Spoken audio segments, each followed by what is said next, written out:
কি হয়েছে কি গগিন্নি? মেয়ে নাকি বলছে জমাই একটা মেয়ে নিয়ে পালিয়ে গেছে, তাই বলছে। তাই নাকি ভুদা? ভালো করে জিজ্ঞেস করো গো। কি হয়েছে বল তো মা, ভালো করে বল। কাজ কর মা, ফোনে ফোনে সব কথা বলা সম্ভব নয়। তুই যেখানেই আছিস, যেভাবে আছিস, আমার বাড়ি আয় একবার তাড়াতাড়ি করে। তো ঠিক আছে রে মা, তুই একটু অপেক্ষা কর, আমি এই মুহূর্তে বাড়ি থেকে তোর বাবা আর আমি বেরিয়ে চললাম। আচ্ছা ঠিক আছে, তুই তাড়াতাড়ি চলে আয়, আমি ফোন রাখলাম। হয়েছে কি গগিন্নি? একটু ভালো করে খুলে বলো না মারা, সব সময় অত পেঁচালো করো কেন তুমি? তোর জামাই ফাটা কুকুর বেটা কোথাকার কোন একটা সতীনকে নিয়ে পালিয়ে গেছে, আমার মেয়েকে ঘরে রেখে দিয়ে। আরে সর্বনাশ, এ খান কি ছেলে কি কাজ করেছে বলো দেখিনি। তাহলে এখন কি করবে গিন্নি ভাবছো? তুমি এক কাজ করো, এই মুহূর্তে এখনই আমার সাথে চলো, এখনই ট্রেন আছে, এই ট্রেনে গেলে আমি তাড়াতাড়ি করে চলে যেতে পারবো। ঠিক আছে লাউড়া, চলো।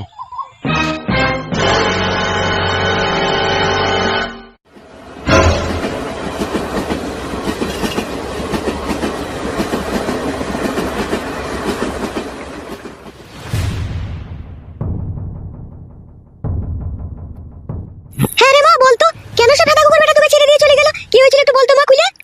মারে, তোর বাড়ি থেকে যখন আমি সোনার জিনিস দুটো নিয়ে এলাম, তখন ও বাড়ি এসে ও বাড়িতেই বসেছিল। আমি আসা মাত্রই আমাকে বললো জিনিস নিয়ে এসেছিস? আমি বললাম হ্যাঁ নিয়ে এসেছি। তো ও তখন বললো কই জিনিসটা আমার হাতে দে। আমি ওর হাতে জিনিসটা দিয়ে দিলাম, তারপরে ও আমাকে বললো আমি এই জিনিসটাকে দিয়ে বন্দুক দিয়ে ছাগল নিয়ে আসবো। দিয়ে ছাগল তো আর নিয়ে এলো না, রাত্রি 9টা-10টার সময় বাড়ি ফিরলো। ফিরে এসে ঘর ঢুকেই প্যান্ট পাল্টিয়ে নিল। আমি তখন জিজ্ঞেস করছি হাগো তুমি এত রাত্রে প্যান্ট পরলে কোথায় যাবে কোথায়? ও তখন বলছে লালনপুরে গান হচ্ছে, আমি গান শুনতে যাবো। তো তুই বারণ করলি না, বলি নাকি গান শুনতে যেতে হবে না? বারণ করেছিলাম মা, দাদা কুকুর বেটা জোয়ান কি সাপে কুকুর কার কথা শুনে, ও কার কথা শুনে নিজে যা ভালো বুঝে তাই করে। জোরজবরদস্তি করে চলে গেল গান শুনতে। দিয়ে আমাকে বলল আমি রাত 12টা-1টার সময় ফিরবো, তুই ঘুমিয়ে পড়। আর আমি যখন ঘরে ফিরবো তখন তুই দরজা খটাস খটাস করবি, বাড়ি মারবা, তুই তখন উঠে দরজা খুলবি। দাদা কুকুর বেটা রাত ফুরিয়ে সকাল হয়ে গেল, তাও বাড়ি এলো না। তখন আমি অনেক চিন্তা করি, তখন আর কিছু বুঝতে পারলাম না। বুঝতে না পারার কারণে আমি গেলাম ওর বন্ধুর কাছে। ওর বন্ধুকে জিজ্ঞেস করতেই আমাকে সমস্ত কথা খুলে বলল। কি কথা খুলে বললো? ওর বন্ধুটা বললো যে তোমার স্বামী একটা মেয়ের সাথে ভাব ভালোবাসা করেছে, দিলীপ বলে একটা লোক তার বউয়ের সাথে ভাব করেছে। সেই মেয়েটাকে নিয়ে যত সম্ভব আমার মন বলছে পালিয়ে গিয়েছে। শালা বৈদ্য কত বড় খান কি ছেলে বলা যায়, দেখো দেখিনি। তাহলে ওকে হাগা বুড়ো চোদা মিনছে, তাহলে এখন কি করবে বলো? এখন আর কি করার আছে? এখন তো হরাম করে থানা পুলিশ করলে তো হবে না, পরে তো আবার আমরা ফেসে যেতে পারি। তাহলে কি করবে বলো? এই গ্রামের যিনি পঞ্চায়েত প্রধান, তাকে এই সমস্ত ঘটনাটাকে খুলে বলতে হবে। পঞ্চায়েত প্রধানের কাছে গেলে সব সমস্যার সমাধান হয়ে যাবে? লেওড়া, সমস্যার সমাধান না হইলেও গ্রামের ওরা একটা ছাতা মাথা, বুঝতে পেরেছো লেওড়া? ওদিকে এইসব বিষয়ে জানিয়ে রাখতে হবে। বাবা ঠিকই বলছে মা, ওর বন্ধুটাও আমাকে এই কথা বলেছিল তোমার মা বাবাকে ডেকে পঞ্চায়েত প্রধানকে এই কথাটা জানাইতে বলেছিল। তোর বন্ধুটাও এই কথা বলেছিল তোকে? হ্যাঁ মা বলেছিল। তাহলে কি করবে গিন্নি, যাবে নাকি পঞ্চায়েত প্রধানের কাছে? যেতে তো হবে, বিপদে যখন আমরা পড়েছি তখন তো যেতে হবেই। তাহলে আর দেরি করো না গিন্নি, সময়ে সময়ে চলো, উনি বাড়িতে থাকলে দেখা পাওয়া যাবে।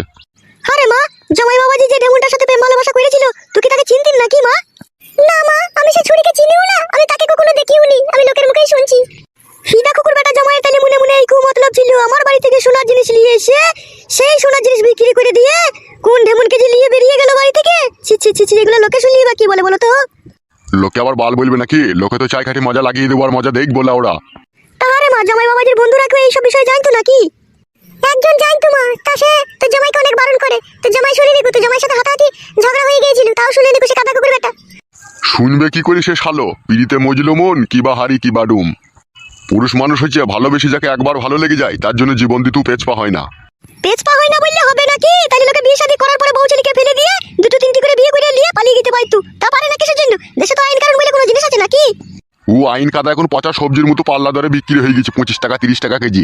যার কাছে টাকা থাকবে, যার কাছে পাওয়ার থাকবে, তার দিকে আইন থাকবে লাউড়া। আমরা গরিব মানুষ, আমাদের কাছে সততার কোনো মূল্য নেই, আর সত্যর কোনো বিচার নেই গো ফেদা। বেশ ঠিক আছে, চলো একবার পঞ্চায়েত প্রধানের কাছে চলো, উনি কি বলে একবার দেখা যাক, চলো। এসো।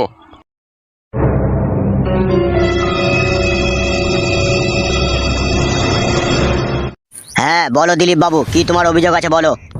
প্রধান সাহেব, আমি আপনার কাছে বড় দুঃখের খবর নিয়ে এসেছি। দিলীপ বাবু, কি দুঃখের খবর নিয়ে এসেছো বলো, নির্ভয়ে প্রাণ খুলে বলো তুমি আমার সামনে। প্রধান সাহেব, আমরা গরিব অসহায় বলে আমাদের ঘরের বউদের ইজ্জতের কি কোনো দাম নেই? দিলীপ বাবু, বেশি ভনিতা না করে কি হয়েছে একটু খোলাখুলি বলো। প্রধান সাহেব, রাতের অন্ধকারে একজন 22-23 বছরকার যুবক আমার বউকে ভুলিয়ে ফাঁসিয়ে নিয়ে চলে গিয়েছে। এইসব কি বলছো তুমি? কে এই যুবক? আমি ছেলেটার নাম জানি না প্রধান সাহেব, যত সম্ভব আপনার পাড়ারই ছেলে হতে পারে। পাঁচু। জি হুজুর বলুন। কে এই নির্লজ্জ বেহায়া প্রেমিক যে দিলীপ বাবুর মতো সহজ সরল লোকের বউকে রাতের অন্ধকারে ভুলিয়ে ফাঁসিয়ে ঘর থেকে নিয়ে চলে গেছে? আমি কি করে জানবো মারা কে পালিয়ে গেছে না গেছে? সুরের বাচ্চা, তাহলে আমি দুধ কলা দিয়ে কাল সাপ পুচ্ছি? বোকাচুদা, 100 দিনের টাকা, ঘরের টাকা, সমস্ত টাকা তো ভাগিদার থাকিস ভাই সুরের বাচ্চা।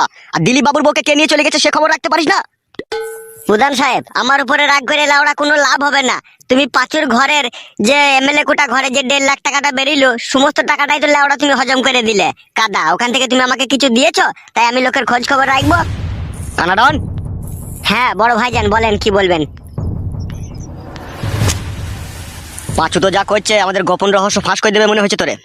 প্রধান সাহেব, আমার বিচারটা করুন, ওদের বিচার নাইলে আপনি পরে করবেন। হ্যাঁ দিলীপ বাবু বলো, আমি একটু কনফিউজ হয়ে গেছিলাম এদের সাথে কথা বলতে গিয়ে। তাহলে আমার বউকে যে রাতের অন্ধকারে একজন পরপুরুষ নিয়ে চলে গেল, কোথায় যে নিয়ে গেল তা আমি কোনো খোঁজ খবর জানি না। সে তো যা মন গেছে তাই করছে আমার বউকে নিয়ে। আমার বউয়ে তো ইঞ্জিল পুরো সিরিজ করে দিয়েছে লাউড়া। এখন আমি কি করব আপনিই বলুন। লেওড়া, আমার পাড়ার ছেলেতে এরকম কাজ করলো দিলীপ বাবুর স্ত্রীর সাথে, আর আমি প্রধান হয়ে খোঁজ রাখিনি বড়া। ছি ছি ছি, আমি কেমন বালের প্রধান তাহলে। আপনার কোনো দোষ নেই প্রধান সাহেব, দোষ সম্পূর্ণ আমার বউয়ের। তা বললে কি করে হয় দিলীপ বাবু? আমি এই গ্রামের প্রধান, এই গ্রামের যত ফোন লাইন কেস হয় সমস্ত খোঁজ খবর আমার কাছে থাকে, আর তোমার বইয়ের ফোন লাইন কেসের খোঁজ খবরটা আমার কাছে নাই। এ তো আমার কাছে আশ্চর্যের বিষয়। প্রধান সাহেব, এই ব্যাপারে আপনি সম্পূর্ণ পুরো নির্দোষ, দোষ সম্পূর্ণ আমার বইয়ের। তা দিলীপ বাবু, তুমি কি তোমার বউকে খাওয়া দাওয়া দিতে না, নাকি শাড়ি চুড়ি এসব কিনে দিতে না, না ভালোবাসতে না, তাই হঠাৎ করে তোমার ঘর ত্যাগ করলো? শাড়ি চুড়ি খাওয়া দাওয়ার অভাব ছিল না প্রধান সাহেব। এখন তো পাড়ার লোকে বলছে আমার লিঙ্গুর দোষ ছিল। তা ডাক্তার দেখাইনি কেন বোকাচোদা তুই? ডাক্তার দেখাবার অনেক চেষ্টা করেছিলাম, বউ খাটি বারণ করতো, বলতো তুমি ডাক্তার দেখিও না, শিরার দোষ হয়ে যাবে, যাইবে একটু থার হয়েছে, পরে আর ওটুকু হবে না। তাহলে ওরা এখন আমি তোর কি বিচার করতে পারি বল? এখন কথা হয়েছে ও মেয়ে তো ঘর ছেড়ে চলে গিয়েছে, আমার মান সম্মান তো সব হারিয়ে দিয়ে গেছে। ও মেয়ে এলে আমি আর সংসার করতে চাই না। তুমি একটা কাগজপত্র করে দাও, ঠিক আছে? ওই মেয়ে যাতে ভবিষ্যতে যাতে আমার কাছে আসে, তা আমার যাতে কেউ দোষ না দিতে পারে, থানা পুলিশ যেন আমাকে দোষী না সাব্যস্ত করতে পারে। সে তো মানা করে দেওয়া হবে একটা কাগজপত্র, কিন্তু সে মাগি গেল কার সাথে?